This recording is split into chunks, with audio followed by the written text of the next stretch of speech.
जिस वक्त जेपी नड्डा की सीजेपी के प्रतिनिधियों से बात हो रही थी, उसी वक्त शिक्षा मंत्री धर्मेंद्र प्रधान पार्लियामेंट में गृह मंत्री अमित शाह से मिलने पहुंचे। दोनों नेताओं के बीच लंबी मीटिंग हुई, लेकिन इस मीटिंग में क्या तय हुआ, इसकी कोई जानकारी सामने नहीं आई। इस मुद्दे पर सरकार के अंदर क्या चल रहा है, ये जानने के लिए चलते हैं इंडिया टीवी के पॉलिटिकल एडिटर देवेंद्र पराशर के पास। देवेंद्र, अब सरकार इस प्रोटेस्ट को आगे हैंडल करने के लिए और किन किन रास्तों पर विचार कर रही है, और ये भी बताएं कि ये जो बातचीत का रास्ता आज खुला है, इसकी भूमिका कैसे बनी?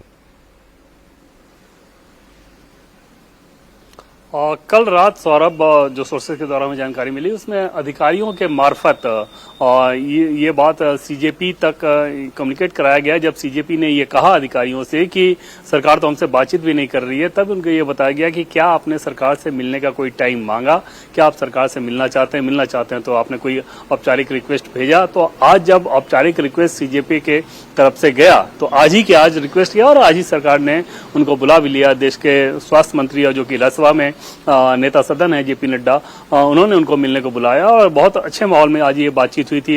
बहुत लंबे समय तक वो बैठे रहे थे ये लोग अंदर, और उसमें जो बातचीत हुई, उसमें जो ज्ञापन इन लोगों ने दिया, ये तो बताया जेपी नड्डा जी की तरफ से उनको ये बताया गया था कि आप लोगों ने जो बातें भी कही हैं उसको उचित प्लेटफॉर्म पर भी रखा जाएगा। मैंने तो ये बातें सारी सुनी ली, बाकी उचित प्लेटफॉर्म पर भी इन सारी चीजों को रखा जाएगा। और सरकार के सोर्सेज से जो हमें जानकारी मिल पा रही है सौरभ, उसके हिसाब से ये है कि सरकार को जो करना था वो सरकार ने किया। मतलब ये कि उन लोगों को सरकार तक अपनी बात पहुंचानी थी, उसके लिए उन लोगों ने मिलने का समय मांगा, सरकार ने उनको मिलने का समय दिया, बहुत पेशेंटली उनकी बातचीत को सुनी गई और अब उनसे अपील भी किया गया कि आप लोग ये धरना प्रदर्शन खत्म कर दें।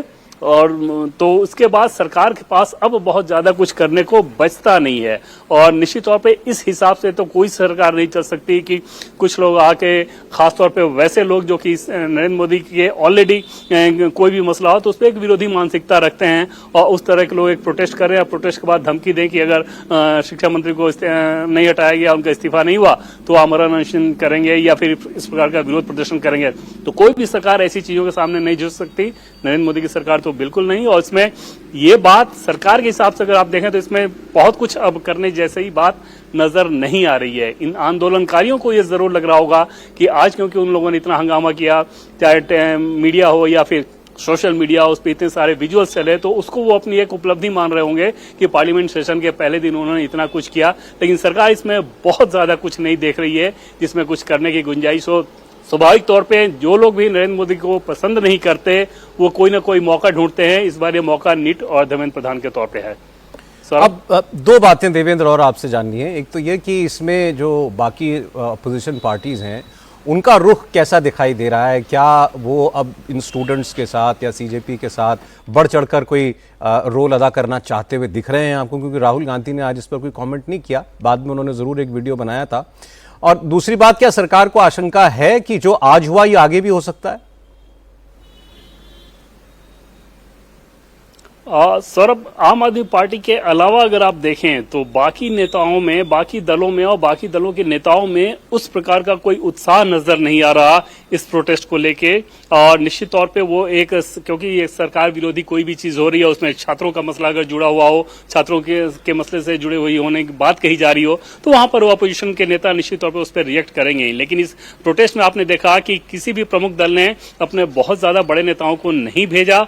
दूसरी चीज की कांग्रेस पार्टी के हिसाब से, जो कांग्रेस के सोर्सेज से ये पता चल रहा है, उसके हिसाब से राहुल गांधी ने हमेशा इस प्रोटेस्ट को बहुत शक भरी निगाहों से देखा है और बहुत ज्यादा इसके पीछे ताकत देने की कोशिश नहीं की। आज भी आपने देखा कि पार्लियामेंट वो पहुंचे और दिन में उन्होंने इस पर कुछ भी रिएक्शन नहीं दिया था। शाम होते होते जरूर एक्स मीडिया पर अपना एक वीडियो पोस्ट किया, लेकिन दिन में कुछ नहीं किया। चाहते तो मार्च में के तरफ आगे बढ़ सकते थे, प्रेस कॉन्फ्रेंस करते, बहुत सारी चीजें कह सकते थे, लेकिन वो ऐसा कहते नजर नहीं आया। तो सिर्फ एक आप कह सकते हैं सौरभ कि क्योंकि सरकार विरोधी कोई मामला है, सरकार विरोधी कोई मंच है, तो उस पर एक जो रस्मी सहमति होती है औपचारिकता के तौर पर अधिकांश विपक्षी दल वैसे ही करते नजर आ रहे हैं। आज भी राहुल गांधी अखिलेश यादव के साथ तकरीबन 1 घंटे पार्लियामेंट में मीटिंग की है, लेकिन उसके बाद अगर कोई रिएक्शन तुरंत नहीं आ रहा है राहुल गांधी का, तो समझा यही गया कि इस प्रोटेस्ट को लेके राहुल गांधी का अपना जो रवैया है वो एकदम से ऐसा है कि इसको बहुत ज्यादा तरजीह नहीं देना, बहुत ज्यादा इसको मुद्दे को उठाना नहीं है। अपना मुद्दा वो जरूर उठाना चाहेंगे पार्लियामेंट में, जब नीट और स्टूडेंट्स को लेके पार्लियामेंट में डिस्कशन होगा। सौरभ, क्या सरकार को ये लग रहा है कि जैसे आज इन्होंने संसद तक आने की कोशिश की, जंतर मंतर पर जमावड़ा आज काफी ज्यादा हो गया था, ये आगे भी हो सकता है? अभी तो सत्र चल रहा है। निश्चित तौर पे ये कोशिश तो वो कर सकते हैं, लेकिन सरकार इसमें कुछ बहुत ज्यादा नहीं देख रही है इस हिसाब से सौरभ। उसके पीछे वजह ये है, जब हमने टटोला भी सरकार को कि आखिर आप लोग के मानने की वजह क्या है, तो उनका ये कहना था कि एक अपोजिशन का एक प्लेटफॉर्म है, मतलब अपोजिशन मतलब कि जो लोग भी नरेंद्र मोदी सरकार को पसंद नहीं करते उनका एक प्लेटफॉर्म है, और उस लिहाज से जन भावना इसके साथ कोई बहुत ज्यादा कनेक्ट नहीं है। इसमें कोई दो राय नहीं कि नीट का एग्जाम जो पेपर लीक हुआ वो बहुत गलत हुआ, और उस बहुत गलत होने के साथ पूरे देश में वो जनभावना थी कि ऐसा नहीं होना चाहिए, लेकिन दोबारा नीट का एग्जाम बेहतर तरीके से हो गया। अगली बार और बेहतर कैसे हो, इसके लिए सरकार काम कर रही है। तो सरकार का ऐसा मानना है कि कोई पब्लिक सेंटिमेंट इसके साथ नहीं जुड़ा हुआ है। जैसे दिल्ली में ही जितने ज्यादा स्टूडेंट्स थे, आज जो प्रोटेस्ट हुआ सौरभ, ऐसे देखने में लग सकता है टेलीविजन पे भी संख्या बहुत ज्यादा हो, लेकिन 7 से 8 हजार सारे मिला दें अगर आप तो इतने लेफ्ट विंग के इतने सारे स्टूडेंट्स यूनियन, इतने राजनीतिक दलों का समर्थन, और तब अगर इस प्रकार की भीड़ आ रही है तो इसका सीधा मतलब यह है कि दिल्ली में भी युवाओं को इस प्रोटेस्ट ने अपनी तरफ आकर्षित नहीं किया, अन्यथा आज पूरी की पूरी दिल्ली जाम में फंसी रहती। तो उस लिहाज से सरकार इसमें बहुत ज्यादा नहीं देख रही है आगे जाने का पोटेंशियल, लेकिन निश्चित तौर पर क्योंकि पार्लियामेंट सेशन चल रहा है तो सरकार कॉशस तो रहेगी, और पुलिस की भी सक्रियता आगे ज्यादा नजर आएगी। सौरभ। देवेंद्र, बहुत शुक्रिया आपका।